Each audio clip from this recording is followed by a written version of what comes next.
हमारी आज की कहानी है पिता का त्याग। अरे बेटा, तू कब आया और इतना उदास क्यों बैठा है? आज तो तेरी परीक्षा का परिणाम आना था ना। क्या हुआ? कितने अंक आए? रीना जी ने हैरानी जताते हुए अपने बेटे यश की उदासी का कारण पूछा तो यश ने निराश होकर कहा, माँ, मैंने फर्स्ट डिवीजन से परीक्षा पास की है। अरे ये तो खुशी की बात है ना, माँ ने चहकते हुए कहा। वो बात ये है कि मेरे दोनों दोस्त आगे की पढ़ाई के लिए विदेश जा रहे हैं और माँ, मुझे भी। कहते कहते यश चुप हो गया। अच्छी तरह जानता जो था अपनी माँ को और घर की आर्थिक स्थिति को। लेकिन माँ, अगर मैंने वहाँ से इंजीनियरिंग की डिग्री हासिल कर ली तो मेरी लाइफ सेट हो जाएगी और हमारी सारी परेशानियां दूर हो जाएंगी। यश ने उत्साहपूर्वक अपनी माँ को आश्वासन देना चाहा। बेटे के विदेश जाने की बात सुनकर रीना जी स्तब्ध हो गई। उनके आश्चर्य का ठिकाना न रहा। ये विदेश में पढ़ाई करने की बात तूने सोची भी कैसे भाई? यहाँ इतने अच्छे कॉलेज हैं, पढ़ाई तो तू यहाँ भी रहकर कर सकता है। और फिर तुझे तो पता है माँ बाबूजी हमारी पढ़ाई का खर्चा कितनी मुश्किल से उठा रहे हैं। अपनी माँ को परेशानी की हालत में देखती हुई बेटी रोशनी कड़कते स्वर में बोली, बेटा, तुम्हारी पढ़ाई लिखाई के खर्चों के कारण ये मकान पहले ही गिरवी पड़ा है। हमें तो ये भी आस नहीं है कि इस मकान को हम कभी कर्ज से छुड़ा भी पाएंगे। तेरे पिताजी के डेयरी के व्यवसाय से तो केवल हमारा रोजाना का खर्च निकलता है और फिर विदेश जाने का खर्च तो उठाने का हम सोच भी नहीं सकते। वहाँ की पढ़ाई पर तो और भी अधिक खर्च आएगा। माँ, आप समझ नहीं रही हैं मैं क्या कहना चाहता हूँ। इस समय लिया गया एक सही फैसला मेरी आने वाली जिंदगी को आसमान की ऊंचाइयों तक लेकर जा सकता है। वहाँ से पढ़ाई करने के बाद सफलता मेरे कदम चूमेगी। हमारी जिंदगी बदल जाएगी माँ। और फिर मैं अकेले थोड़ी ना जाऊंगा, मेरे दोस्त भी तो हैं। जब उनके माता पिता को उन्हें विदेश भेजने में कोई हर्ज नहीं है तो आपको क्या परेशानी है? पर बेटा, तेरी बहन की भी पढ़ाई का खर्चा है, थोड़ा समझने की तो कोशिश कर। माँ, आप तो बस खर्चे की रट लगाए रहती हैं। एक बार मेरी बात मान कर तो देखिए। अरे मैं जुआ खेलने नहीं जा रहा हूँ, बस अपनी पढ़ाई के लिए पैसा खर्च करने को कह रहा हूँ। जब मैं कमाने लगूंगा तो आप लोगों के सारे कर्ज उतार दूंगा। क्या बातें चल रही हैं माँ बेटे में? अरे आप आ गए, थक गए होंगे ना, मैं आपके लिए पानी लेकर आती हूँ। सुंदरलाल जी के घर में आते ही अचानक सन्नाटा पसर गया। पानी देते हुए रीना जी बोली, आप ही समझाइए अपने बेटे को। इसके साथ अब और बहस करना मेरे बस की बात नहीं है। पिताजी, अगर मैं अपनी जिंदगी में कुछ करना चाहता हूँ, इस मध्यम वर्गीय स्तर से ऊपर उठना चाहता हूँ, तो इसमें हर्ज ही क्या है? अब मैं अपनी खुशियों को और मारकर जीना नहीं चाहता। मेरी भी कुछ इच्छाएं हैं जिन्हें मैं पूरा करना चाहता हूँ। बेटा, तो किसने मना किया है? साफ साफ बताओ, क्या कहना चाहते हो? विदेश में पढ़ाई करने की जिद किए बैठा है आपका लाडला। मैं पूछती हूँ, आखिर इतना पैसा आएगा कहाँ से? सुंदरलाल जी को ये बात सुनकर कुछ हैरानी हुई, लेकिन फिर बात संभालने की कोशिश करते हुए बोले, रीना, हमारा बेटा बड़ा हो रहा है, हर बात पर डांटना ठीक नहीं है। तुम जाओ, मेरे लिए चाय बनाओ, मैं इसे समझाता हूँ। बेटा, तुम्हें पता है हमारी वित्तीय स्थिति कुछ ठीक नहीं है। अपने पुरखों का ये घर गिरवी रख कर तुम दोनों बच्चों को अच्छे स्कूल में पढ़ाया लिखाया है हमने। सोचा था फिर कमा लेंगे और घर छुड़ा लेंगे, लेकिन वो दिन आज तक नहीं आया। सुबह से लेकर रात तक मैं दूध की डेयरी संभालता हूँ। सारा दिन मेरे कपड़े गोबर से सने रहते हैं, लेकिन मैंने आज तक तुम्हें अपनी पढ़ाई छोड़कर मेरे काम में मदद करने को नहीं कहा, ताकि पढ़ाई से तुम्हारा ध्यान ना भटके। लेकिन इसका मतलब ये तो नहीं कि तुम जो चाहो फरमाइश करो और हम पूरी करते जाएं। और फिर 4-5 साल तक तुम्हारी बहन की भी तो शादी करनी है। तो मैंने कब मना किया पिताजी? बस मेरी एक इच्छा पूरी कर दीजिए। अपनी नौकरी लगते ही मैं आपको पैसा भेजना शुरू कर दूंगा और उससे आपका सारा कर्ज भी उतर जाएगा और आप रोशनी की शादी धूमधाम से कीजिएगा। श्रीमती जी, मुझे आज अपने बेटे की बात जायज़ लग रही है। अगर वह अपनी और हमारी जिंदगी संवारना चाहता है तो इसमें हमें कोई ऐतराज नहीं होना चाहिए। मेज पर चाय रखती हुई रीना जी से सुंदरलाल जी ने कहा, लेकिन उसे विदेश भेजने का और वहां पढ़ाई करवाने का जो खर्च आएगा वो हम कहाँ से भरेंगे, यह सोचा है आपने? उसका भी इंतजाम हो जाएगा। पति की बात सुनते ही रीना जी सोच में डूब गई। अपने पति की फिक्र और बेटे की जिद उन्हें अंदर ही अंदर खाए जा रही थी। सारा पैसा बेटे पर ही लगा देंगे तो बेटी का क्या होगा? एक तो पहले ही कर्ज में डूबे हुए हैं, ऊपर से एक और मुसीबत। रीना जी के बार बार मना करने पर भी आखिरकार सुंदरलाल जी ने यश को स्वीकृति दे दी। आई लव यू पापा कहकर यश अपने पिता के गले लग गया और दौड़ते हुए अपने दोस्तों से मिलने निकल पड़ा। उसने विदेश में पढ़ाई करने के लिए कॉलेज का फॉर्म भी भर दिया, यह सोचते हुए कि यदि पिताजी ने कहा है तो पैसे का इंतजाम भी कर ही देंगे। रात का खाना खाकर जब रीना जी बिस्तर पर गई तो देखा सुंदरलाल जी करवटें ले रहे थे, मगर नींद उनकी आंखों से कोसों दूर थी। आप अभी तक सोए नहीं? जानती हूँ आप दिखाते नहीं हैं, लेकिन चिंता तो आपको हो रही है कि किस तरह पैसे का इंतजाम किया जाएगा। अरे रीना, चिंता वाली कोई बात नहीं है। मैंने सोच लिया है कि मैं अपनी दूध की डेयरी को गिरवी रख दूंगा।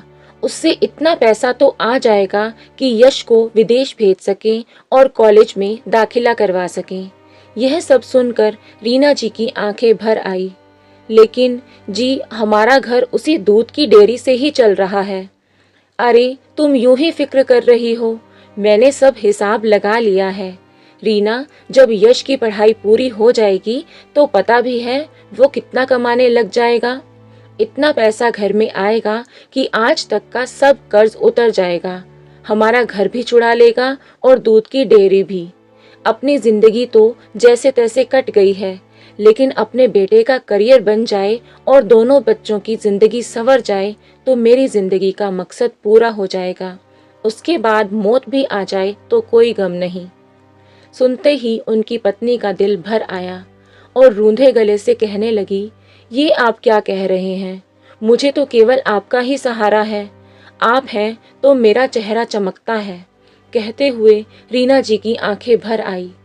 ठीक है, आपकी जो इच्छा है वो कीजिए, मैं आपको मना नहीं करूंगी, लेकिन आगे से ऐसी बातें जुबान पर लाए तो मुझसे बुरा कोई नहीं होगा।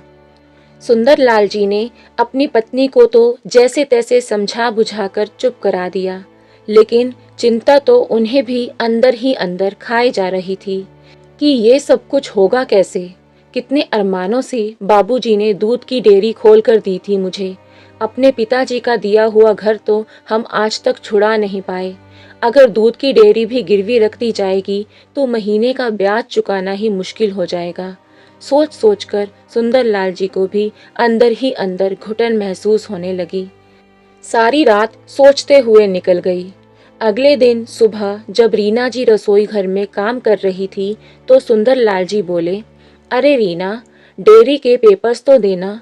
रीना जी का दिल बैठा जा रहा था, फिर भी उन्होंने जैसे तैसे कागजात निकाल कर अपने पति के हाथों में थमा दिए। रीना, मैं पहले बैंक जा रहा हूँ, लोन के लिए अप्लाई करना है। उसके बाद डॉक्टर को दिखाने जाना है तो थोड़ा समय लग जाएगा। रीना जी घबरा गई। क्या हो गया जी आपको? अरे कुछ गंभीर बात नहीं है, कल से हल्की सी घुटन महसूस हो रही थी तो सोचा डॉक्टर को दिखा दूं एक बार।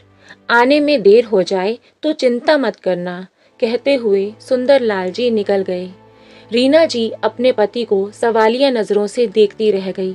उनके चेहरे पर चिंता की लकीरें वो साफ देख पा रही थी, लेकिन कुछ भी कर पाने में असमर्थ थी। शाम को सुंदरलाल जी थके हुए से घर लौटे। क्या हुआ, क्या कहा डॉक्टर ने? रीना जी ने पूछा। तो सुंदरलाल जी कहने लगे, अरे कुछ नहीं, उल्टा सीधा कुछ खा लिया था जिसके कारण एसिडिटी हो गई थी। डॉक्टर ने दवाई दे दी है, अब मैं ठीक महसूस कर रहा हूँ। तुम चिंता मत करो। दरअसल सुंदरलाल जी को दिल की बीमारी हो चुकी थी और डॉक्टर ने उन्हें हार्ट सर्जरी करवाने की सलाह दी थी, लेकिन पैसे की कमी की वजह से हार्ट सर्जरी कराना अभी संभव ना था। पत्नी और बच्चे चिंता करेंगे, ये सोचकर घर पर भी किसी को कुछ नहीं बताया। दिन बीतने लगे। आखिर वो दिन भी आ गया जब यश को विदेश भेजने की सारी तैयारियां हो गई। बैंक से लोन लेने की स्वीकृति मिल गई, उसके विदेश जाने के लिए टिकट बनवा दिए गए। ऊपर से कुछ पैसा यश के बैंक अकाउंट में भी जमा करवा दिया गया। भीगी आंखों से रीना जी और सुंदरलाल जी ने अपने बेटे को खुद से मीलों दूर भेज दिया। रीना जी और सुंदरलाल जी की आंखें उस हवाई जहाज को दूर तक देखती रही जिसमें यश बैठा था। हमारा बेटा हमसे दूर चला गया जी, बहुत दूर, कहते हुए रीना जी अपनी आंखों के आंसुओं को रोकने की असफल कोशिश कर रही थी। सुंदरलाल जी भी भाव विभोर होते हुए अतीत की यादों में खो गए। अभी कल का ही दिन लगता है जब यश का जन्म हुआ था। हमारे आंगन में यश की किलकारियां गूंज रही थी। कितने लाड़ प्यार से बड़ा किया था हमने उसे। माँ, बाबूजी, चला गया है आपका लाडला बेटा, यहाँ खड़े होने का कोई फायदा नहीं। रोशनी की बातें सुनकर उन दोनों को जैसे झटका सा लगा और वापस वर्तमान में आ गए। बस 3 साल की ही तो बात है, वो तो यूं निकल जाएंगे। रोशनी ने अपने माँ पिताजी की आंसुओं से भरी आंखें देखते हुए उन्हें दिलासा देने की कोशिश की। कुछ दिनों बाद फोन की घंटी बजी। अरे भाग्यवान, यश का फोन आया है, बात करो अपने लाडले बेटे से। तू ठीक तो है ना? खाना तो ठीक से खाता है ना? अपनी तबीयत का ख्याल रखना, वहाँ हम लोग नहीं हैं तेरा ध्यान रखने के लिए। कहते कहते रीना जी अचानक रोने लगी। रीना, तुम भी ना, कहते हुए सुंदरलाल जी ने फोन ले लिया। देखते ही देखते कुछ साल निकल गए। यश का फोन आना अब कुछ कम हो गया था। आजकल तो वो फोन ही नहीं करता है, कुछ बताता भी नहीं वहाँ सब कैसे चल रहा है। रीना जी चिंता भरे स्वर में बोल रही थी कि उसी समय यश का फोन आ गया। माँ, मुझे नौकरी मिल गई है, बहुत बड़ी कंपनी है और पैकेज भी बहुत अच्छा दे रही है। कुछ ही महीनों में हमारी सारी परेशानियां दूर हो जाएंगी। ये सुनकर माँ और पिताजी की खुशी का ठिकाना ना रहा। पिताजी तो पूरे मोहल्ले में मिठाई बांटने के लिए वहां से चले गए, लेकिन मन ही मन माँ को अपने बेटे से दूरी बर्दाश्त नहीं हो पा रही थी। बेटा, पढ़ाई तो तेरी हो गई है, तो फिर अब यहीं आकर नौकरी करना। अब तो तुझे यहाँ भी नौकरी मिल जाएगी। लेकिन माँ, जो तनख्वाह मुझे यहाँ मिल रही है वह अपने देश में नहीं मिल पाएगी। मुझे कुछ समय यहीं रहकर नौकरी करनी पड़ेगी। चलो, कुछ उम्मीद तो जगी कि अब हमारा मकान और दूध की डेयरी सब कर्ज से छूट जाएगा। रीना जी ने राहत भरी सांस लेते हुए फोन रख दिया। उसके बाद कुछ महीने बीत गए और सुंदरलाल जी की तबीयत भी थोड़ी बिगड़ती जा रही थी। डॉक्टर को दिखाया तो डॉक्टर ने तुरंत सर्जरी करवाने की सलाह दी, लेकिन सुंदरलाल जी ने ये सोचकर सर्जरी को अभी टाल दिया कि जब बेटा पैसे भेजेगा तब कुछ सोचेंगे। लेकिन यश का तो फोन ही नहीं आया। अरे रीना, तुम्हारे बेटे को फोन मिलाना तो कितने दिन हो गए हैं, अब तो फोन ही नहीं आता उसका। जी, थोड़ी देर पहले ही लगाया था पर उठाया नहीं उसने, अपने काम में व्यस्त होगा शायद। रीना जी जानती थी कि बैंक की किस्त चुकाने का समय नज़दीक आ रहा है और पैसा बिल्कुल खत्म हो चुका है, इसलिए चिंता की गहराती हुई लकीरों को साफ साफ देख पा रही थी अपने पति के चेहरे पर। अजी, मैं वो कह रही थी कि मेरे कुछ गहने पड़े हैं, अब पुराने डिज़ाइन के हो चुके हैं। मैं उन्हें पहनती नहीं हूँ और मुझे कुछ खास पसंद भी नहीं। आप ऐसा कीजिए, उन्हें बेच दीजिए। वैसे भी यश की नौकरी तो लग ही गई है, उसकी शादी पर नए गहने बनवा लूंगी। सुंदरलाल जी का दिल तो पहले ही बैठा जा रहा था, अब रीना जी के इस प्रस्ताव ने उन्हें और बेचैनी में डाल दिया। अवाक रहकर वो अपनी पत्नी को देखते जा रहे थे। उनके पास भी और कोई चारा नहीं था। सारी जमा पूंजी भी खर्च हो गई थी और यश, जिसके कारण यह नौबत आ चुकी थी, उसने एक पैसा भी अपने माँ बाप के पास नहीं भेजा था। दिल पर पत्थर रखकर उन्हें अपनी पत्नी के गहने बेचने पड़े और जैसे तैसे किश्तों का इंतजाम किया। उनकी बेटी रोशनी अपने माँ पिता को इस हालत में नहीं देख पा रही थी। पढ़ाई करते हुए उसने अपने लिए नौकरी ढूंढनी शुरू कर दी ताकि अपने माँ बाप के बुढ़ापे की लाठी बन सके। प्रतिभाशाली रोशनी को जल्दी ही एक कंपनी में नौकरी मिल गई, जिससे परिवार की हालत को थोड़ा संभाला जा सका। फिर एक दिन फोन की घंटी बजी। देखा तो यश का फोन था। उसने सबको वीडियो कॉल पर आने को कहा। रीना जी ने अपनी बेटी और सुंदरलाल जी को तुरंत बुलाया। सुनते हो, यश का फोन है, वीडियो कॉल पर बुला रहा है, जल्दी आइए। रोशनी ने जैसे ही वीडियो कॉल लगाई, देखा तो सामने यश एक लड़की के साथ बैठा था। बेटा, ये तुम्हारे साथ कौन है? ये आपकी बहू है माँ, मैंने यहाँ शादी कर ली है। माँ पिताजी के तो पैरों तले जमीन खिसक गई। रीना जी चक्कर खाकर गिरने ही वाली थी कि जैसे तैसे खुद को संभालते हुए बोली, शादी? ऐसे कैसे शादी कर ली? हमें बताया तक नहीं। कितने सपने, कितने अरमान थे तेरी शादी को लेकर हमारे, कि अच्छी सी लड़की देखकर धूमधाम से शादी करेंगे। एक झटके में पानी फेर दिया सारे अरमानों पर। माँ, आप भी क्या बात करती हैं? मैं अब आपके पास वापस नहीं आ पाऊंगा, इसलिए यही घर खरीद कर शादी कर ली है मैंने। सुंदरलाल जी के दिल को जैसे जोर का झटका लगा। अपनी दवाई खाने के लिए वो कमरे में चले गए। बेटे का जवाब सुनते ही रीना जी के आंसू बह निकले। रोशनी ने उन्हें जैसे तैसे संभाला और कमरे में लेकर आई। सामने देखा तो सुंदरलाल जी हैरानी से उन्हें ही देख रहे थे। आप चिंता मत कीजिए, बस अपनी तबीयत का ध्यान रखिए। आप सुन रहे हैं ना मैं क्या कह रही हूँ? सुंदरलाल जी तो बस एकटक उन्हें ही निहार रहे थे।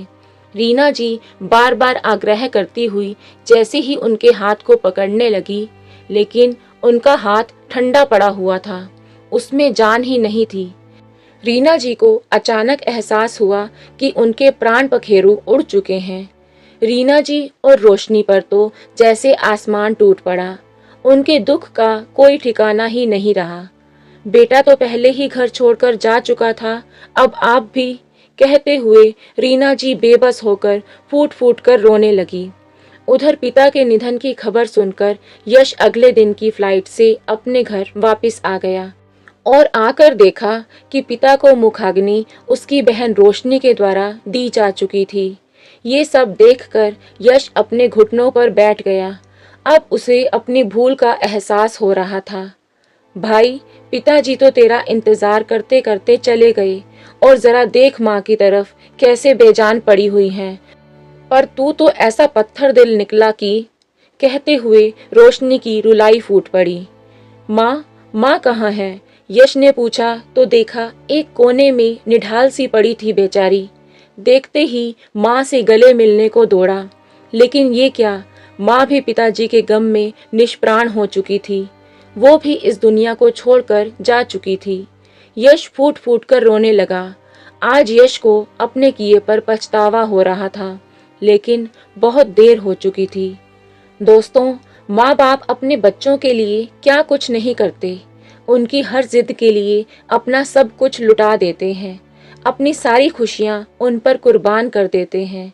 लेकिन वही बच्चे बड़े होकर जब अपने पैरों पर खड़े हो जाते हैं तो अपनी जिम्मेदारी से भागने लगते हैं। क्यों भूल जाते हैं ये बात कि माता पिता के चरणों में ही स्वर्ग है।